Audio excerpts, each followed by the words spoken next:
Chapter 12. Partings and Promises. Castletaggart House burned for hours, the huge beams still smouldering when daylight came. Finn lay across the bottom step in front of the door, guarding the house despite the heat and sounds that rumbled from inside. Finis the dog. Someone had arrived with clothes for Lord Henry, and he marched around the outside of the building, engrossed in serious conversation with Philip Delahunt, his manager George Darker, and two more of his acquaintances. Toss had told him about the stables, but Lord Henry seemed unable to take in the news. The furniture and books and possessions that had survived had been lifted onto carts and taken off to be put in storage. The parlour maids, the cook, the kitchen staff, the tutor, Bernard the butler, all sat on the grass, exhausted. Michael hunkered down too and leant against a beech tree, stretching out his legs and listening to the wind rustle through the leaves. He was so tired he felt that if he closed his eyes he would sleep forever. He thought of Morning Boy and his mother Ragusa, and of all the horses he'd cared for here, of all the good times he'd had since he first came to work in the big house, and how proud he'd been of his first proper job and the chance to work with such magnificent horses. Every day he'd ridden past this house, admiring its beauty, its solid strength, wondering what the rooms were like inside. It was a world apart. At times perhaps he did envy it, but always there had been a respect. The old house groaned as the whole back section came crumbling to the ground. Tears filled Michael's eyes as he thought of all the good times a house like that must have had. "What are you snivelling about?" Toss stood in front of him, legs apart. Michael wiped his nose on the sleeve on his smoke-soaked vest, swallowing hard. "The house, Toss. Honest to God, I miss the house. Seeing it, you know," he replied. With a strange ferocity, Toss almost punched him.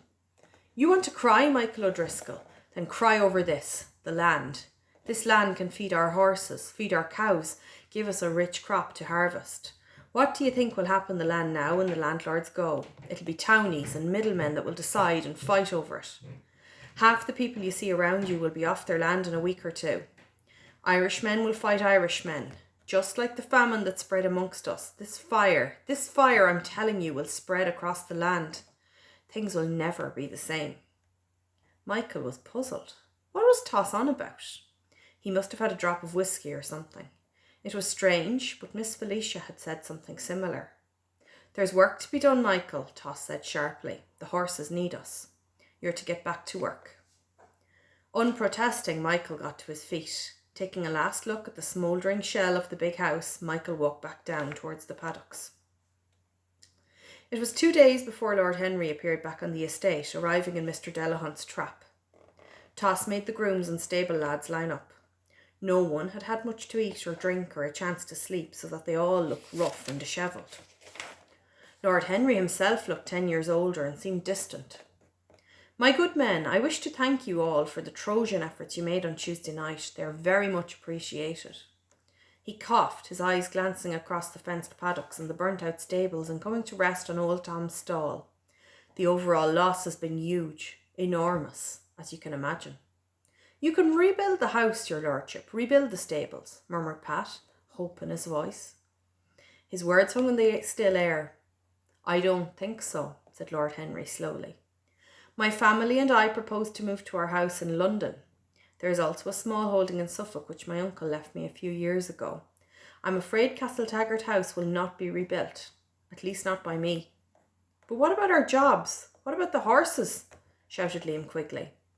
"Well, that's what I was coming to, my good man. I'm afraid I will be unable to continue your employment. I will no longer need hunters or want to continue breeding racehorses here in Ireland." Michael's head was reeling. Now he had no job, no place to stay. "My family and I would like to thank you all for your many loyal years of service," continued the landlord. "My good friend Philip Delahunt has agreed to buy a few ponies and some of the workhorses. He has no interest in racing, unfortunately. The rest of the stock will be sold off or disposed of in due course. Toss, may I have a word with you?" Lord Henry took Toss aside for a few minutes while they all stood in silence, waiting. At last Lord Henry returned to address them again. "I wish each and every one of you good luck in finding new positions," he said formally. "Mr. Byrne here will provide you with good references. I believe that there are wages due to some of you. No doubt you will realise I'm hardly flush with cash at the present time, but I do promise to try and recompense you for your loyalty and work as soon as I am able." Shaking Toss's hand, the landlord turned around to return to the trap. Michael's head was full of questions about his job, his work, his future, but his deepest concern at the moment was for Morning Boy and Glengarry, both recovering in the last paddock. Forgetting himself, Michael chased after Lord Henry. "Excuse me, sir, what about the mare, Glengarry, and Morning Boy?"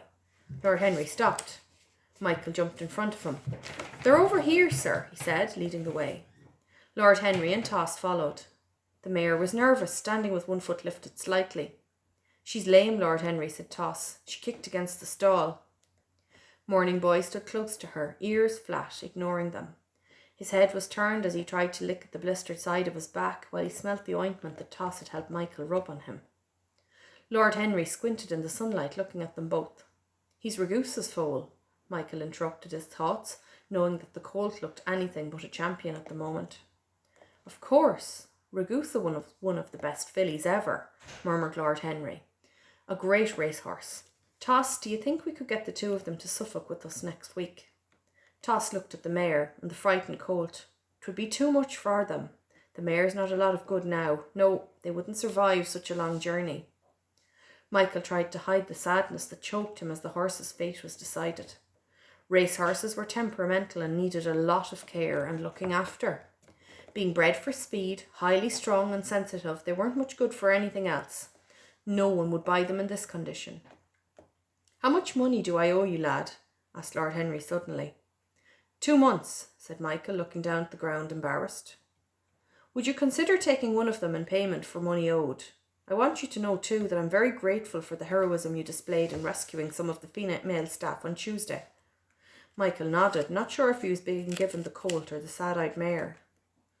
"Begging your pardon, your lordship," interrupted Toss, "them two are a pair, and Michael here would be the only one with a chance of making something of either of them. Let him have the two." Michael stood stock still, trying to disguise the warm feeling of hope coursing through his veins. "Deserves a chance then, does he? Well, I suppose I should give them both to him, part payment and part reward. They're yours, young man, all yours." "Thank you, sir. I'll do my level best with the horses. They'll be looked after, that I promise you." "I'll take your word then, Michael O'Driscoll. I'll take your word for it." Lord Henry Buckland returned to the trap, clicking the horse on to take him away from the stable yard, the place he had loved. Michael let what had happened sink in. Imagine he was the new owner of Glengarry and Morning Boy. "You stupid idiot," shouted Pat Gallagher. "What use are the like of those horses to you? You should have waited for your proper wages. The mare is too lame. You know she should be put down by rights. How the heck are you going to feed the likes of those two when the winter sets in? Or keep them warm and dry?" "Michael, are you mad?" argued Brian. "You could have gone to England or America. What's the use of being lumbered with 2 horses that aren't much good?" Michael shrugged. Perhaps his friends were right. How could the likes of him keep such horses? Toss didn't say much. "I'm moving to England with the family to see what's what over there. I'll try out the place for a while anyway, since there's not much on offer for me here." By late afternoon, a procession of servants started to file down the long avenue, carrying whatever bits and pieces they'd managed to save from the fire. Michael waited till he spotted Mercy Farrell's toss of dark hair. They ran and embraced each other. "Mercy, where are you going?" he asked. "I'm going back home, Michael. My folks will be right surprised to see me after such a long time, let me tell you. Lizzie is going to England with the family, but they don't have need of any more household staff." Mercy looked at him anxiously. "And you, Michael, what are you going to do?" "Oh, Mercy, I wish none of this had happened. Now I've nothing to offer you." He held her hand, feeling miserable and lonely. "It'll be all right, Michael. I'm only going to Athlone, my old hometown. Ask anybody where Paddy Farrell's is and they'll point you to my father's blacksmith's yard. I won't be too far away." He tilted her face to his, giving her a kiss. "I won't forget you, Michael, my love," she breathed gently. "I'll find you, Mercy, when everything is right, I promise." Michael cursed the blackguards responsible for all this, Padder and his cohorts. They had ruined everything around them. Now even the girl he loved was going from him too. She kissed him one last time before getting on her way, leaving him on the tree-lined avenue behind her. Michael remembered that when he was a youngster, just a little lad, he would bring every injured animal or bird that he found home to the shop in Castletaggart. And there in the back kitchen, his two great aunts, Nano and Lena, and his sister Eily would fuss over the poor creature and help him take care of it.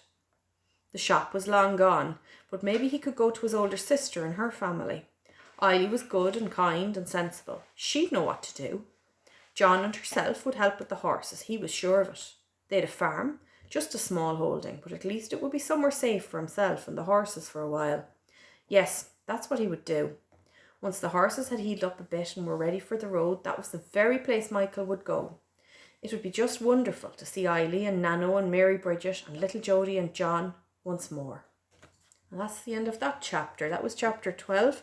Chapter 13 is entitled Night Watch, so we'll move on to that after this one. Thanks for listening.